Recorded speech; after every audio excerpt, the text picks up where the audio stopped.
گنا چوسنے سے کبھی جلد کالی نہیں ہوتی۔ ہاف بوائل انڈا کھانے سے نیند کم آتی ہے۔ جسم کی ایک ایک مرگ میں طاقت ڈالنے کے لیے نہار منہ ایک کھجور کو پیس کر بکری کے دودھ میں ڈال کے پی لیا کرو۔ کمرے میں نمکین پانی بھر کے رکھنے سے مچھر نہیں آتے۔ پھٹی ہوئی جرابیں پہننے سے قد بڑھنا رک جاتا ہے۔ ٹوٹی ہوئی کنگھی استعمال کرنے سے بال گرنا شروع ہو جاتے ہیں۔ غصے ہونے والے مرد اور عورتوں کے ہونٹ باریک ہوتے ہیں۔ انڈے اور کیلے ایک ساتھ کھانے کی عادت جسم کے لیے نقصان دہ ثابت ہو سکتی ہے۔ آپ کا سونے کا کمرہ جتنا آرام دہ ہوگا، نیند اتنی ہی اچھی آئے گی۔ عورت جتنا چپ رہے گی، عقل مند سمجھی جائے گی، اور مرد جتنا بولے گا اتنا عقل مند سمجھا جائے گا۔ خواب ٹوٹ جائے تو دوبارہ اس خواب میں جانا چاہو تو بائیں جانب لیٹ جاؤ۔ حکیم لقمان کی عورتوں کو 5 نصیحتیں۔ اگر تم چاہتی ہو کہ تمہاری نیک اولاد ہو تو ہمیشہ خاوند سے رزق حلال کا تقاضا کرو۔ اگر تم چاہتی ہو تمہاری زندگی اچھی گزرے، ہمیشہ صدقہ کرتی رہنا۔ اگر تم خاوند کے گھر میں خوش رہنا چاہتی ہو تو غیروں کی بات پر دھیان نہ دینا۔ اگر تم چاہتی ہو کہ خاوند ہمیشہ محبت کرے تو ہمیشہ صاف ستھری رہنا۔ اگر تم چاہتی ہو کہ آپ کا گھرانہ سب سے اعلیٰ ہو تو بچوں کی اچھی تربیت کرنا۔ جس کا پیٹ بہت زیادہ بڑھ چکا ہو، اس کو لہسن کا تیل انگوٹھے پر لگا کر ناف میں ڈالنا چاہیے۔ 10 دنوں میں چربی بالکل صاف ہو جائے گی۔ کھانا کھانے سے قبل گڑ کھانے سے آپ ہمیشہ جوان رہو گے۔ شیشہ چمکانے کے لیے آلو کے چھلکے سے صاف کرو۔ پان کا داغ نکالنے کے لیے کپڑے کو دودھ میں ڈبو کر دھوئے۔ برتنوں پر اگر تھوڑا سا تیل مل دے تو ان کی پالش برقرار رہے گی۔ کسی چیز پر سیاہی کے داغ ختم کرنے کے لیے ایک آلو چھیل کر اس کے 2 ٹکڑے کر لیں اور اسے سیاہی کے داغوں پر ملا جائے، جس سے سیاہی کے ہلکے داغ دور ہو جائیں گے۔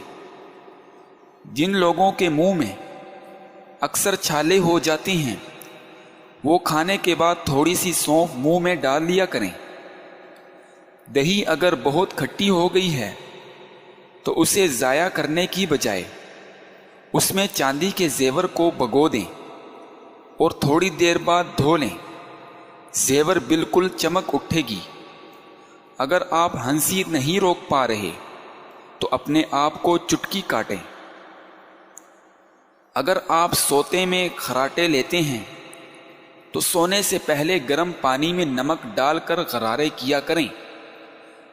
بچوں میں سردی اور سانس کی بیماری کا گھریلو علاج: ہلدی ڈال کر گرم کیے ہوئے دودھ میں تھوڑا سا نمک اور گڑ ڈال کر پلا دینے سے بچے کو سردی اور سانس لیتے وقت ہونے والی تکلیف میں افاقہ ہوتا ہے۔ نیز سانس میں بچتی ہوئی سیٹی بند ہو جاتی ہے۔ جو شخص رنج و غم محسوس کرے اور اسے معلوم نہ ہو کہ ایسا کیوں ہے تو اسے اپنے سر کو دھونا چاہیے۔ لیموں کے چھلکے سکھا کر پیس لیں، ان میں نمک ملا لیں۔ دانت روزانہ اس سے صاف کرنے سے تمام میل دور ہو جائے گا۔ اگر رات کو سوتے وقت منہ سے پانی آتا ہے تو اس شکایت کو دور کرنے کے لیے جامن کا استعمال کرے۔ نبی کریم صلی اللہ علیہ وسلم نے فرمایا، جو شخص دکھلاوے کی خاطر نماز پڑھتا ہے تو اس نے شرک کیا ہے۔ جس بچے کو مار پیٹ کا سامنا ہو، اس کی صلاحیتیں دب جاتی ہیں۔ جسے مار پیٹ سے سکھایا جاتا ہے وہ تشدد پسند بن جاتا ہے۔ ماں باپ کے جھگڑے دیکھنے والا بچہ نافرمان بن جاتا ہے۔ میتھی کھانے سے حیض کھل کر آتا ہے۔ فارمی مرغی کھانے سے پیشاب کی نالیوں میں انفیکشن پیدا ہوتا ہے۔ گنا چوسنے سے کبھی جلد کالی نہیں ہوتی۔ ہاف بوائل انڈا کھانے سے نیند کم آتی ہے۔ جسم کی ایک ایک مرگ میں طاقت ڈالنے کے لیے نہار منہ ایک کھجور کو پیس کر بکری کے دودھ میں ڈال کے پی لیا کرو۔ کمرے میں نمکین پانی بھر کے رکھنے سے مچھر نہیں آتے۔ پھٹی ہوئی جرابیں پہننے سے قد بڑھنا رک جاتا ہے۔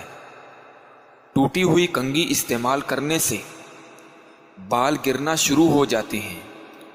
غصے ہونے والے مرد اور عورتوں کے ہونٹ باریک ہوتے ہیں۔ انڈے اور کیلے ایک ساتھ کھانے کی عادت جسم کے لیے نقصان دہ ثابت ہو سکتی ہے۔ آپ کا سونے کا کمرہ جتنا آرام دہ ہوگا نیند اتنی ہی اچھی آئے گی۔ عورت جتنا چپ رہے گی عقل مند سمجھی جائے گی، اور مرد جتنا بولے گا اتنا عقل مند سمجھا جائے گا۔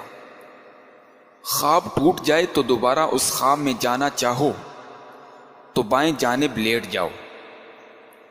حکیم لقمان کی عورتوں کو 5 نصیحتیں۔ اگر تم چاہتی ہو کہ تمہاری نیک اولاد ہو تو ہمیشہ خاوند سے رزق حلال کا تقاضا کرو۔ اگر تم چاہتی ہو تمہاری زندگی اچھی گزرے ہمیشہ صدقہ کرتی رہنا۔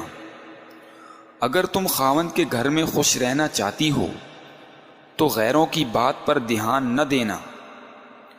اگر تم چاہتی ہو کہ خاوند ہمیشہ محبت کرے تو ہمیشہ صاف ستھری رہنا۔ اگر تم چاہتی ہو کہ آپ کا گھرانہ سب سے اعلیٰ ہو تو بچوں کی اچھی تربیت کرنا۔ جس کا پیٹ بہت زیادہ بڑھ چکا ہو اس کو لہسن کا تیل انگوٹھے پر لگا کر ناف میں ڈالنا چاہیے۔ 10 دنوں میں چربی بالکل صاف ہو جائے گی۔ کھانا کھانے سے قبل گڑ کھانے سے آپ ہمیشہ جوان رہو گے۔ شیشہ چمکانے کے لیے آلو کے چھلکے سے صاف کرو۔ پان کا داغ نکالنے کے لیے کپڑے کو دودھ میں ڈبو کر دھوئے۔ برتنوں پر اگر تھوڑا سا تیل مل دے تو ان کی پالش برقرار رہے گی۔ کسی چیز پر سیاہی کے داغ ختم کرنے کے لیے ایک آلو چھیل کر اس کے 2 ٹکڑے کر لیں اور اسے سیاہی کے داغوں پر ملا جائے، جس سے سیاہی کے ہلکے داغ دور ہو جائیں گے۔ جن لوگوں کے منہ میں اکثر چھالے ہو جاتی ہیں وہ کھانے کے بعد تھوڑی سی سونف منہ میں ڈال لیا کریں۔ دہی اگر بہت کھٹی ہو گئی ہے تو اسے ضائع کرنے کی بجائے اس میں چاندی کے زیور کو بھگو دیں اور تھوڑی دیر بعد دھو لیں۔ زیور بالکل چمک اٹھے گی۔ اگر آپ ہنسی نہیں روک پا رہے تو اپنے آپ کو چٹکی کاٹیں۔ اگر آپ سوتے میں خراٹے لیتے ہیں تو سونے سے پہلے گرم پانی میں نمک ڈال کر غرارے کیا کریں۔ بچوں میں سردی اور سانس کی بیماری کا گھریلو علاج: ہلدی ڈال کر گرم کیے ہوئے دودھ میں تھوڑا سا نمک اور گڑ ڈال کر پلا دینے سے بچے کو سردی اور سانس لیتے وقت ہونے والی تکلیف میں افاقہ ہوتا ہے۔ نیز سانس میں بچتی ہوئی سیٹی بند ہو جاتی ہے۔ جو شخص رنج و غم محسوس کرے اور اسے معلوم نہ ہو کہ ایسا کیوں ہے تو اسے اپنے سر کو دھونا چاہیے۔ لیموں کے چھلکے سکھا کر پیس لیں، ان میں نمک ملا لیں۔ دانت روزانہ اس سے صاف کرنے سے تمام میل دور ہو جائے گا۔ اگر رات کو سوتے وقت منہ سے پانی آتا ہے تو اس شکایت کو دور کرنے کے لیے جامن کا استعمال کرے۔ نبی کریم صلی اللہ علیہ وسلم نے فرمایا، جو شخص دکھلاوے کی خاطر نماز پڑھتا ہے تو اس نے شرک کیا ہے۔ جس بچے کو مار پیٹ کا سامنا ہو اس کی صلاحیتیں دب جاتی ہیں۔ جسے مار پیٹ سے سکھایا جاتا ہے وہ تشدد پسند بن جاتا ہے۔ ماں باپ کے جھگڑے دیکھنے والا بچہ نافرمان بن جاتا ہے۔ میتھی کھانے سے حیض کھل کر آتا ہے۔ فارمی مرغی کھانے سے پیشاب کی نالیوں میں انفیکشن پیدا ہوتا ہے۔